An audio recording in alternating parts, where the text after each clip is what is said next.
हम लेंगे। सर, अपना दल ने सबसे पहले रिएक्शन दिया कि ये तो हम ना होने देंगे, ओबीसी के साथ छल नहीं हो सकता, आरक्षण उनको मिलना चाहिए। अभी ए.के. शर्मा ने भी प्रेस कॉन्फ्रेंस की थी, उन्होंने ये बात कही कि ओबीसी को आरक्षण हम दिला के रहेंगे, उनके बिना चुनाव ऐसे नहीं हो सकता बिना आरक्षण के।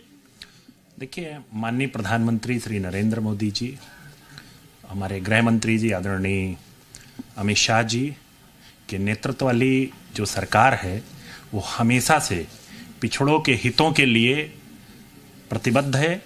मैं बड़े गर्व के साथ आपको बताना चाहता हूं कि हमारी नेता ने, आदरणीय अनुप्रिया जी ने, जब भी पिछड़ों से संबंधित कोई विषय माननीय गृह मंत्री जी और प्रधानमंत्री जी के संज्ञान में लाने का काम किया है, उस पर तात्कालिक रूप से एक्शन लेते हुए उस पर हमारी प्रधानमंत्री जी की सरकार ने जो है कार्य किया है। चाहे नीट का आरक्षण हो, चाहे केंद्रीय विद्यालय हो, चाहे नवोदय विद्यालय हो, चाहे सैनिक स्कूल में पिछड़ों को आरक्षण देने का, तो निश्चित तौर पे प्रधानमंत्री जी पिछड़ों को लेकर हमेशा संजीदा रहते हैं। और ये जो निर्णय आया है माननीय न्यायालय का, इस पर भी पिछड़ों के हित पे ही आगे कार्रवाई होगी, पूरा विश्वास है। लेकिन सर, आप प्रधानमंत्री जी की बात कर रहे हैं, लेकिन अगर यूपी में हम सीएम योगी आदित्यनाथ की बात करें तो उनका खिलाफत करने के लिए अखिलेश यादव का ट्वीट आया है, शिवपाल सिंह यादव का ट्वीट आया है कि पिछड़ों का आरक्षण ये लोग खत्म करना चाहते हैं। सरकार की तरफ से सही तरीके से दलीलें नहीं रखी गई, अपना पक्ष कमजोर कर लिया, जानबूझ के ऐसा किया गया है। तो हो सकता है कुछ तकनीकी दिक्कतें रही हों, लेकिन मैं समाजवादी पार्टी के साथियों से एक बात पूछता हूं कि जब वो सत्ता में रहते हैं तो उन्हें पिछड़े क्यों नहीं याद आते हैं। मैं पूरे सम्मान के साथ माननीय नेताजी के बारे में एक बात कहना, जब वो रक्षा मंत्री थे तो उन्हें कभी ये क्यों नहीं याद आया कि सैनिक स्कूल में ओबीसी के लिए आरक्षण होना चाहिए। ये आरक्षण देने का काम किसने किया? हमारे प्रधानमंत्री श्री नरेंद्र मोदी जी की सरकार ने। तो ये उनके कथनी और करनी में बड़ा अंतर है।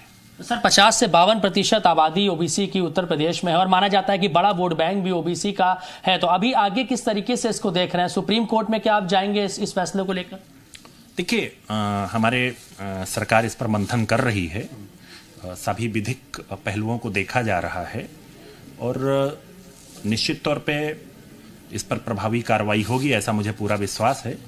और हमारी पार्टी पिछड़ों के हितों के लिए जो भी जरूरी कार्रवाई होगी या जो भी जरूरत होगी वो जरूर करेगी। सर, ट्रिपल टेस्ट का जो फॉर्मूला अपनाया गया है उसके बाद एक बार फिर से संशोधन करके लिस्ट जारी होगी और कहां पे आरक्षण ओबीसी को देना है, उसमें अभी जो आरक्षण दिया गया 27% के हिसाब से कहीं कोई कमी आती है? जो तैयारी थी भारतीय जनता पार्टी की, क्या उसमें कुछ फेरबदल होगा? क्या कुछ नुकसान हो सकता है उसमें? अभी देखिए, आंकड़ों के बारे में तो मैं भी आपको विश्वसनीय रूप से इसलिए कुछ नहीं कह सकता क्योंकि तथ्य मेरे सामने नहीं है पूरे, लेकिन पिछड़ों का एक बड़ा महत्वपूर्ण योगदान एनडीए की सरकार बनाने में हमेशा से रहा, चाहे 2014 हो, चाहे 2017 हो, चाहे 2019 हो, चाहे 2022 हो। तो उनके हितों की रक्षा हमारी सबसे पहली प्राथमिकता है और उसके लिए हमारे प्रधानमंत्री जी प्रतिबद्ध हैं, हमारे मुख्यमंत्री जी प्रतिबद्ध हैं और मुझे पूरा विश्वास है कि ये जो फैसला आया है इसके सभी विधिक पहलुओं की जांच करा करके पिछड़ों के हितों की रक्षा हमारी सरकार पूरी तत्परता के साथ करेगी। देखिए, बिल्कुल